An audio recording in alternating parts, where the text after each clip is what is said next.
आज आहे 12 जून 2024. आजपासूनचा परत एक शेतकऱ्यासाठी अंदाज येत आहे. सर्व शेतकऱ्याला सांगू इच्छितो की राज्यामध्ये आता म्हणजे 12 जून, 13 जून आणि 14 जून दरम्यान आणि 15 जून दरम्यान दररोज भाग बदलत पाऊस पडणार आहे, म्हणून हा अंदाज लक्षात येत आहे. सर्व शेतकऱ्याला सांगू इच्छितो ज्यांच्या शेतामध्ये एकच ओल असले तर तुम्ही पेरणी करायला हरकत नाही. पेरणी करण्यासाठी चांगलं पोषक वातावरण, म्हणून हा अंदाज लक्षात घ्यायचा.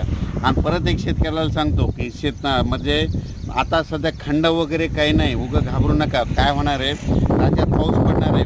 22 जूनपर्यंत पाऊस पडणार आहे. आज या तालुक्यात पडणार आहे, उद्या दुसऱ्या तालुक्यात पडणार आहे, म्हणून हा अंदाज लक्षात घ्यायचा.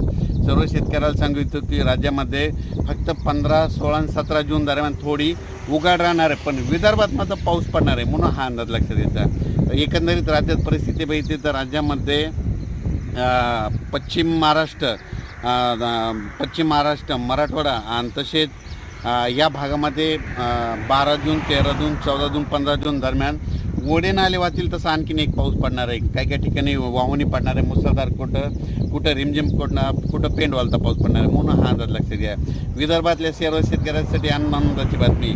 विदर्भामध्ये आज म्हणजे 12 जूनपासून आज विदर्भामध्ये बऱ्याच ठिकाणी पावसाला सुरुवात होणार आहे आणि त्याच्यानंतर विदर्भामध्ये देखील पाऊस वाढत जाणार आहे आणि विदर्भाची शेतकऱ्याची पेरणी देखील ह्या 20 तारखेपर्यंत सुरू होणार आहे, म्हणून ही विदर्भात शेतकऱ्याची आनंदाची बातमी.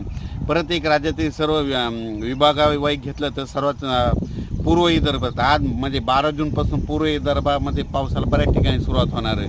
त्याच्यानंतर पश्चिम विदर्भात देखील 12 जून ते 22 जून दरम्यान दररोज भाग बदलत पाऊस पडणार आहे, म्हणून हा अंदाज लक्षात घ्यायचा. आणि त्याच्यानंतर मराठवाड्यात देखील सर्व शेतकऱ्याला सांगू इच्छितो की म्हणजे 12, 13, 14 जूनपर्यंत दररोज वेगवेगळ्या भागात पाऊस पडणार आहे आणि एकच ओल असले तर पेरणी करायला हरकत नाही, म्हणून हा अंदाज लक्षात घ्यायचा. ओल जर नसले तर पेरणीचा निर्णय घेऊ नये, म्हणून हे देखील लक्षात घ्यायचं.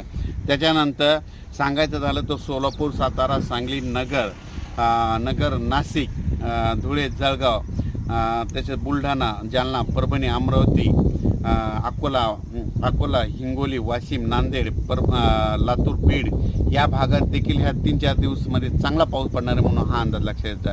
पण सोलापूर जिल्हा, धाराशिव जिल्हा, लातूर जिल्हा, बीड जिल्हा आणि सांगली जिल्हा म्हणजे आता ह्या 3 दिवसात मात्र आणखीन जोरदार पाऊस पडणार आहे. म्हणजे तिकडं ओढे नाले वाचतील, छोटे तरी असेल तर ते देखील भरणार आहेत, म्हणून हा अंदाज लक्षात घ्यायचा. अचानक